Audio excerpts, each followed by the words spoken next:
বিপদে পড়লে আল্লাহ সুবহানাহু ওয়া তাআলা আপনার কণ্ঠটা শুনতে চান। কখনো আপনাকে কেন আল্লাহ বিপদে ফেলেন জানেন? কারণ দীর্ঘদিন আপনি আল্লাহকে ভুলে গিয়েছিলেন। এই ভুলে যাওয়ার কারণে আল্লাহ সুবহানাহু ওয়া তাআলা আপনার আওয়াজটা আবার শুনতে চান। তুমি আবার আমাকে ডাকো, ইয়া রব, ইয়া রব বলে তুমি আমাকে ডাকো, ইয়া ইলাহি বলে তুমি আমাকে ডাকো, ইয়া রহমান, ইয়া রহিম বলে তুমি ডাকো। আমি তোমার ডাকে সরাইতে চাই। অনেকদিন তোমার ডাকটা আমি শুনতে পাই না, এই জন্য আমি তোমাকে বিপদে ফেলেছি। তুমি ডাকো আমাকে। ইযা দাআনি ফালইস্তাজিবু, যখন উজিবু দাওয়াতাদ দাঈ ইযা দাআনি, তুমি ডাকো, আমি সাথে সাথে তোমাকে সাড়া দেব, তোমাকে আমি সাড়া দেব। রাতের অন্ধকারে যখন আপনি কষ্টে আছেন, তখন আপনি বালিশের মধ্যে বালিশে শুয়ে শুয়ে অশ্রু না ফেলে সেজদায় দাঁড়িয়ে যান। আপনি সেজদায় লুটিয়ে পড়েন, নামাজে দাঁড়িয়ে যান, সেখানে 2 ফোঁটা চোখের পানি ফেলেন, অথবা আল্লাহর সামনে অন্যের কথা, কষ্ট, অন্যের দেয়া কষ্টের কথা মনে করে আপনি চোখের পানি ওইভাবে না ফেলে আপনি যদি মহান আল্লাহ সুবহানাহু ওয়া তাআলার কাছে আবেদন করতে গিয়ে ফেলেন, তাহলে আল্লাহ সুবহানাহু ওয়া তাআলা আপনার সকল প্রয়োজন মিটিয়ে দেবেন।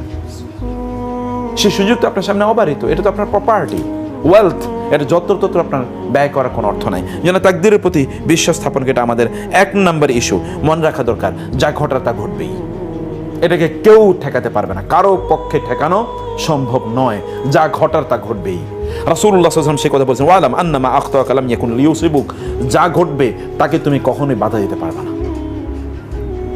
অতএব তোমাকে তা মেনে নেওয়া, এটা আমাদের দরকার। 2 নম্বর হচ্ছে আমাদের চিন্তার মোড়টা ঘুরিয়ে দেওয়া দরকার।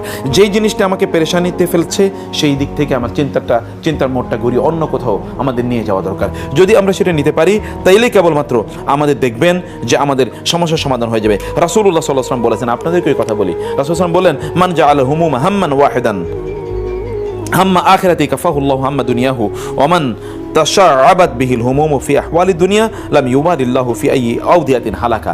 কেউ যদি তার টেনশন কেবল একটা জায়গার মধ্যে নিবদ্ধ রাখে, নিবেদিত রাখে, তা কি আখিরাত, আল্লাহ সুবহানাহু ওয়া তাআলা তার দুনিয়ার সকল টেনশন দূর করে দেবেন। যদি আখিরাত কেন্দ্রিক তার টেনশন থাকে, আর কেউ যদি কেবল দুনিয়া কেন্দ্রিক টেনশনে থাকে, তাহলে আল্লাহ সুবহানাহু ওয়া তাআলা এটাতে কোনো ভ্রুক্ষেপই করেন না। ও কোথায় গিয়া মারা গেল, কোথায় ধ্বংস হলো, আল্লাহ এটা ভ্রুক্ষেপই করেন। ফি আইয়ি আওদিয়াতিন হালাক, সে কোন ভ্যালি, কোন উপত্যকায়, কোন প্রান্তে, কোন পথে সে মারা পড়লো, এটা আল্লাহ সুবহানাহু ওয়া তাআলা এটাকে আল্লাহ ভ্রুক্ষেপই করেন না। যেন আমাদের আখিরাত কেন্দ্রিক চিন্তাই কেবলমাত্র আমাদের সকল অ্যাংজাইটি, ফ্রাস্ট্রেশন, টেনশন এগুলোকে দূর করে দিতে পারে। 3 নম্বর কি, আপনার চেয়ে যাদের অবস্থা অনেক খারাপ, যেটা আমরা গত ইয়েতে বলেছিলাম, তাদের দিকে একবার তাকান, একটু অন্যের দিকে তাকান। আপনি কমপক্ষে আপনার এমন একটা প্রপার্টি আছে, একজন সালাফের কাছে একজন ব্যক্তি এসে বললেন যে আমার তো কোনো টাকা পয়সা নেই, আমার কিছু ভিক্ষা দেন। বলে ঠিক আছে, ভালো কথা, তোমার কোনো কিছুই নাই? বলে না, কিছুই নাই। বলে আচ্ছা ঠিক আছে ভাই, তোমার চোখ 2টা আমাকে দিয়ে দাও, আমি তোমার 1 লাখ টাকা দেবো। বলে এটা কোনো কথা বললেন? চোখ বিক্রি করে যায় নাকি? আচ্ছা ঠিক আছে, তোমার হাত 2টা আমার দিয়ে 2 লাখ টাকা দেবো। বলে এটা কোনো কথা বললেন? হাত দেয়, আমি আপনার কেটে হাত দিয়ে দেবো। বলে আচ্ছা ঠিক আছে, তোমার 2টা পা আমার কেটে দিয়ে দাও, আমি তোমার 1 লাখ টাকা দেবো। বলে না না, এটা সম্ভব না।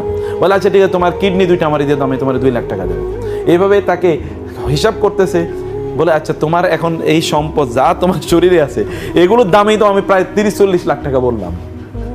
তো তোমার নাই, তুমি কেমনে বলো? তোমার এখানেই তো বহুত প্রপার্টি আল্লাহ তাআলা দিয়ে দিয়েছেন, তুমি জাস্ট এগুলোকে কাজে লাগাও।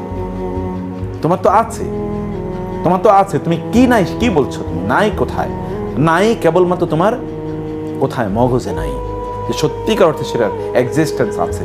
সেজন্য আমাদের যেটি করা দরকার, তাহলে যে আমাদের চেয়ে যারা খারাপ অবস্থায় আছে তাদের দিকে আমাদের তাকানো। এটি রাসূলুল্লাহ সাল্লাল্লাহু আলাইহি ওয়াসাল্লাম 1500 বছর আগে আমাদেরকে বলে দিয়েছেন, যারা তোমার নিচে আছে তাদের দিকে তাকাও, তাদের দিকে তাকাও। যারা তোমার উপরে, তাদের দিকে তাকালেই তোমার ফ্রাস্ট্রেশন আরও বেড়ে যাবে। আল্লাহর উপর আমাদের ভরসা ইত্যাদি রাখা এবং আল্লাহর ব্যাপারে সুধারণা রাখা। আমি জানি না আমাদের আল্লাহর ব্যাপারে সুধারণা কতটুকু আছে।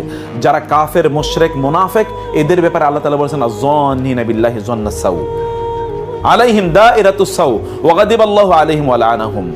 আল্লাহ সুবহানাহু ওয়া তাআলা বললেন, একদল লোক যারা আল্লাহর ব্যাপারে খারাপ ধারণা রাখে, আল্লাহ সুবহানাহু ওয়া তাআলা বলেন ওদের ওই খারাপ ধারণার কারণে আল্লাহ তাআলা তাদেরকে কি করবেন? তাদের উপর গজব আরোপ করেন, তাদের উপর লানত আরোপ করেন, আল্লাহ তাদেরকে ধ্বংস করে দেন। আল্লাহর ব্যাপারে আপনার ধারণা কি? কোরআনে আল্লাহ সুবহানাহু ওয়া তাআলা বলেছেন আমরা যেন আল্লাহর ব্যাপারে ভালো ধারণা পোষণ করি। রাসূলুল্লাহ বলেছেন, জন্নু, তোমরা যেন আল্লাহর ব্যাপারে লা ইয়ামুতান্না আহাদুকুম ইল্লা হুয়া ইহসিনুজ যান্না বিল্লাহ, আল্লাহর ব্যাপারে ভালো ধারণা না রেখে কেউ যেন না মারা যায়। রাসূলুল্লাহ বলেন, আল্লাহ তাআলা বলেন হাদিসে কুদসিতে আসছে, আনা ইনদা যান্নি আবদি ওয়া আনা মাআহু ইযা যাকারানি, আমার বান্দা আমাকে যেমন মনে করে আমি তেমন।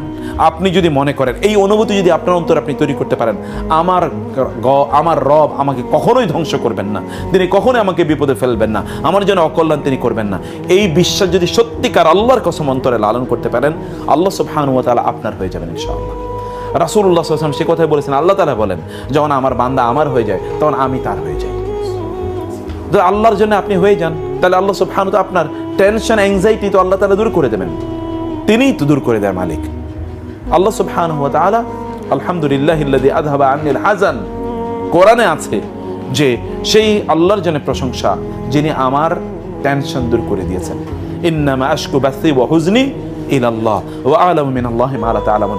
আচ্ছা, ইউসুফ আলাইহিস সালাতু ওয়াস সালামকে তার বাবা ইয়াকুব তাকে যে হারালেন, বাবা হারিয়েছেন এবং ভাইয়েরা এনে কি করলো, জামা কাপড় দিল, যে জামাটি কামিজ যেখানে রক্ত মাখা এরকম কামিজ, এবং তারপরে 1-2 বছর না যে তাকে ফিরে পায়নি, 1-2 বছর না, কিন্তু তিনি কি একবারও আল্লাহর প্রতি তার আস্থা একবারও কমেছে?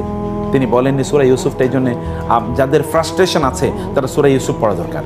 এটা হাদিসে এসেছে যে তারা সালাফরা তারা বলতেন সূরা ইউসুফ পড়লে অ্যাংজাইটি দূর হবে, কিন্তু বুঝে বুঝে পড়তে হবে, এমনি পড়লে হবে না।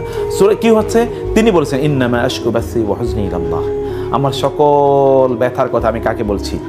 আল্লাহকে বলছি, তোমাদেরকে কিচ্ছু বলছি না, কোনো অভিযোগ নাই। ফাসবরুন জামিল, সবরে জামিল মানে কি জানেন? কোরআন আল্লাহ সুবহানাহু বলেছেন সফহুন জামিল, সবরুন জামিল। কোরআন আল্লাহ সুবহানাহু ওয়া তাআলা এরকম জামিল অনেকগুলো জিনিস তিনি বলেছেন। তোমাদের কি সবরুল জামিল মানে কি জানেন? সবরুল জামিল মানে হচ্ছে আপনি এমন ধৈর্য ধারণ করলেন যে এই ধৈর্যের যেই বিষয় ধৈর্য ধারণ করলেন এই বিষয়ে কারোর সাথে আলোচনাই আপনি করেন না, এটাকে বলে সবরে জামিল।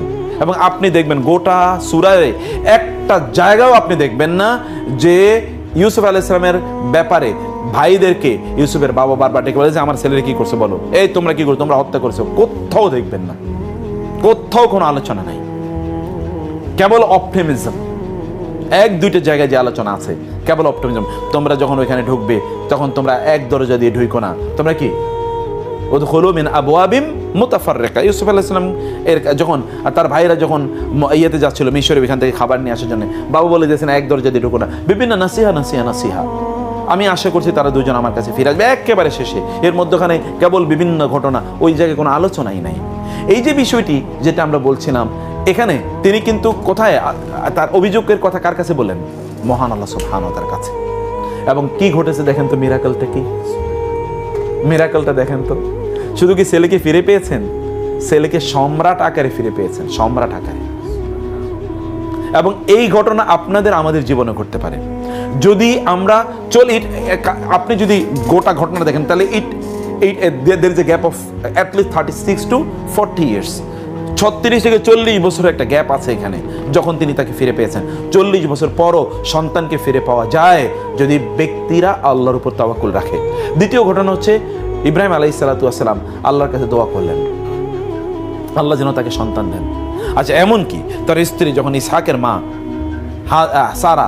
সারাকে যখন এসে ইসহাক আলাইহিস সালাম কে যখন তার মাকে যখন বলা হলো, ফেরেশতারা এসে বললেন যে আপনাকে আমরা এক সন্তানের সুসংবাদ দিচ্ছি যে আপনি সন্তান পাবেন। ক্বালাত ইয়া বুশরা, তখন তারা বলল না, তিনি বললেন যে আলিদু ওয়া আনা আজুজ ওয়া হাদা বালি শাইখা, আলিদু ওয়া আনা আজুজ, আমি সন্তান জন্ম দেব আর আমি বৃদ্ধা এবং বন্ধা, ওয়া হাদা বালি শাইখা, আর আমার স্বামী তো বৃদ্ধা, আমার স্বামী বৃদ্ধ, এই বৃদ্ধ স্বামী, আমি বৃদ্ধা, আবার আমি বন্ধা, আমি সন্তান জন্ম দেব।